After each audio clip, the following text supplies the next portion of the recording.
So গত ভিডিওতে আমরা শিখেছিলাম যে কিভাবে হচ্ছে আমরা প্লেয়ারকে ব্লিড করব এবং প্লেয়ারের একটা পজিশন দিব।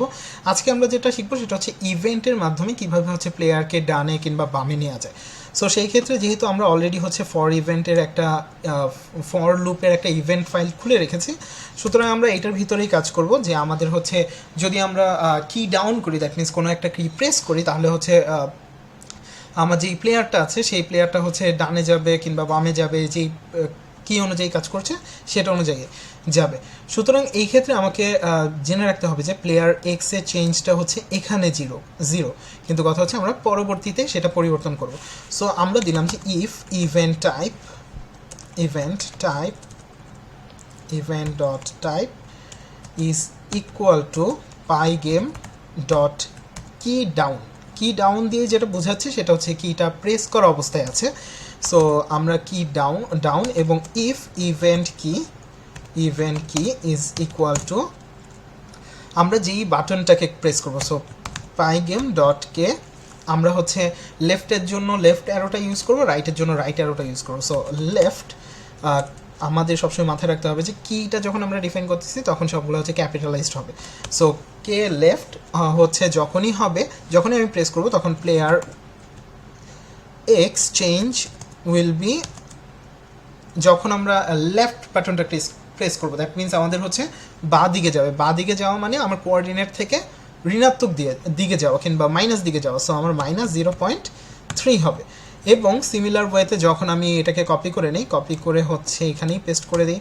সো যখন আমার হচ্ছে রাইট বাটনটা প্রেস করা হবে তখন উল্টো দিকে যাবে, দ্যাট মিনস প্লাসের দিকে যাবে। সো এবং যখন আমার কোনো বাটন হচ্ছে প্রেস করা হবে না, দ্যাট মিনস হচ্ছে কি ডাউন থেকে কি আপ হয়ে যাবে, তখন হচ্ছে আমাদের কি করবে সেটা হচ্ছে আমি এখন করে দিচ্ছি যে ইফ ইভেন্ট কি ইজ ডাউনের জায়গায় হয়ে যাবে আপ। যদি আপ হয়ে যায় তাহলে এই দুইটার ফর্মুলা কোনোটাই ইউজ করা হবে না, প্লেয়ার এক্স চেঞ্জ হয়ে যাবে 0। সো আমি যেটা করব ইফ ইভেন্ট কি এইটা অর পাশেরটা, that means either left or right, যে কোনো একটা কি যদি আমার কি আপ হয় তাহলে আমার প্লেয়ার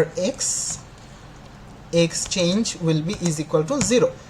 সো এটা দেওয়ার পিছে কারণটা হচ্ছে আমরা এখন ডিফাইন করে দিব যে আমার প্লেয়ারের এক্স পজিশনটা সবসময় হচ্ছে ইনক্রিমেন্ট হবে প্লেয়ার এক্সচেঞ্জের উপর। So player exchange. সো আমার যদি আমি কি প্রেস করে ছেড়ে দেই, আমি যদি ওইটাকে কি আপের মধ্যে ডিফাইন না করি তাহলে দেখা যাবে যে আমি কি প্রেস করে ছেড়ে দিছি কিন্তু তারপরে হচ্ছে এনিমিটা চলে যাচ্ছে। সো আমি যদি এখন রান করি কোনো ইরর না থাকলে, এটা হচ্ছে ডানে প্রেস যখন আমি করতেছি তখন ডানে যাচ্ছে, যখন বামে প্রেস করছি তখন হচ্ছে বামে যাচ্ছে।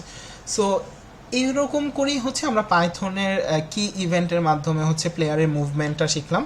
সো নেক্সট ভিডিওতে আমরা যে জিনিসটা শিখবো সেটা হচ্ছে একটু খেয়াল করে দেখেন যে আমি যদি প্রেস করে ধরে রাখি তাহলে আমার যে প্লেয়ারশিপটা আছে সেটা বাউন্ডারি আসলে ক্রস করে চলে যায়।